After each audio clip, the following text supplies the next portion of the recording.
Testing. This is a very important alert. Please listen to the entire report and then share it with your friends. I want you to imagine for a moment what would go through your mind if the United States Department of Homeland Security suddenly announced that in just 48 hours from now, over 1/3 of all of the people in America are going to be put through mandatory emergency defense training, and that the training will include emergency rescue drills, fire responses, community evacuations to underground bunkers and bomb shelters, and the deployment of millions of pieces of personal protective equipment. It would sound like something out of a movie, wouldn't it? But think about it. If you really knew that this was happening in America, if it was true, wouldn't it make you think that something big is going on that the government knows about for this to come about so suddenly? Well, this is really happening, folks, but it's happening in Russia. Just over 24 hours ago, the Russian Emergency Situations Ministry announced that it's putting more than 40 million citizens through a massive civil defense training that begins October 4th and runs through the 7th. It includes cooperation with the Russian military. It includes nearly 250,000 emergency professionals and more than 50,000 rescue units. The official Russian government website for emergency communications management is called Emercom. Emercom says that the exercise consists of 3 stages.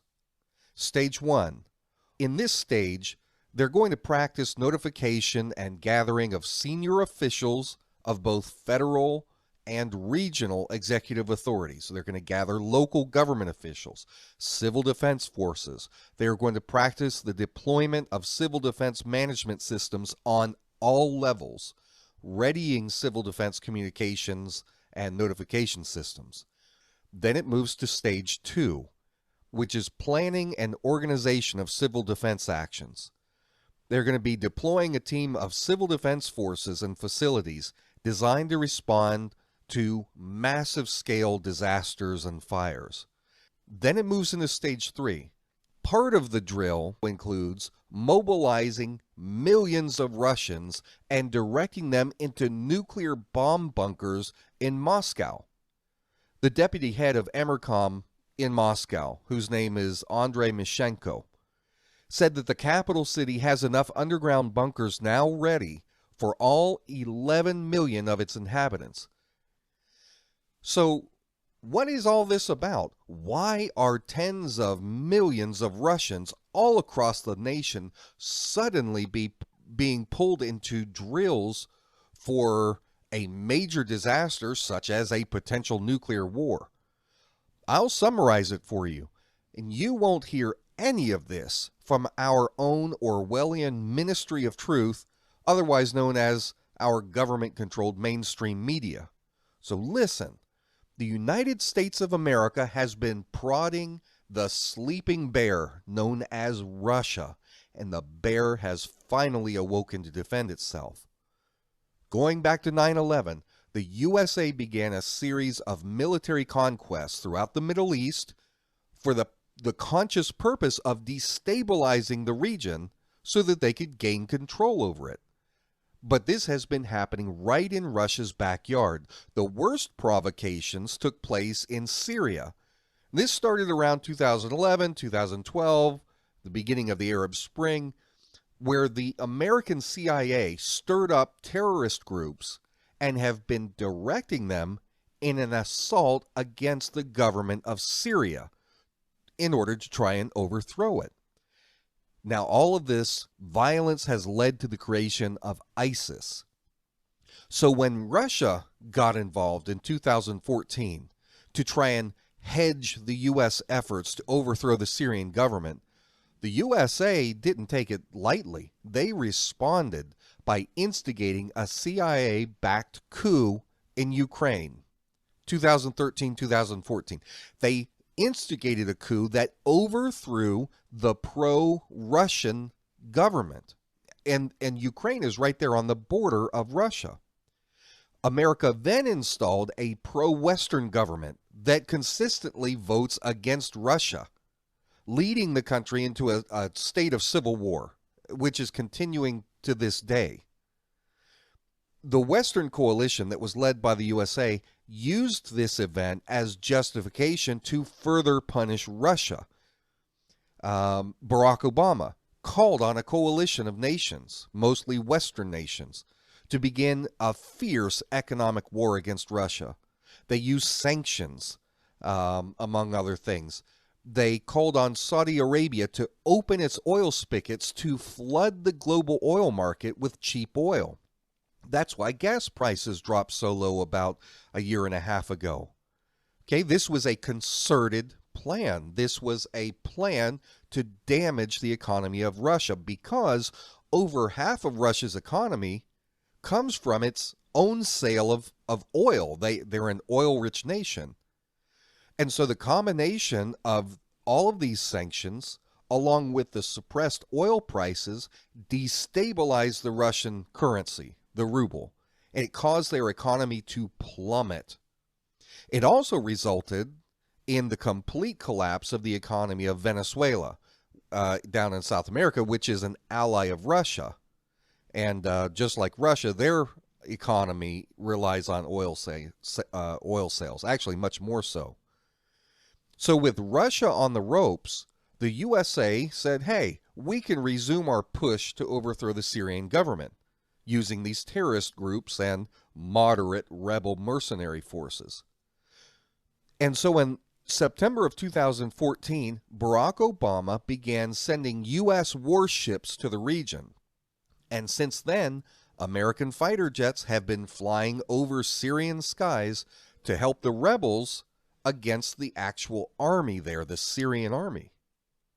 But this is Vladimir Putin we're talking about. This is not the Soviet Union in its waning years. This is a nation that is on the ascent, led by a very determined man, Vladimir Putin. He sent in his own military forces into Syria. Unlike the USA, Russia was invited into Syria by the president, Bashar al-Assad. And so for the last year, the USA and Russia have been fighting a fierce war for strategic control of the region, using proxies for the majority of the fighting. They're working through these various factions to conduct the war. It's much like the Korean War.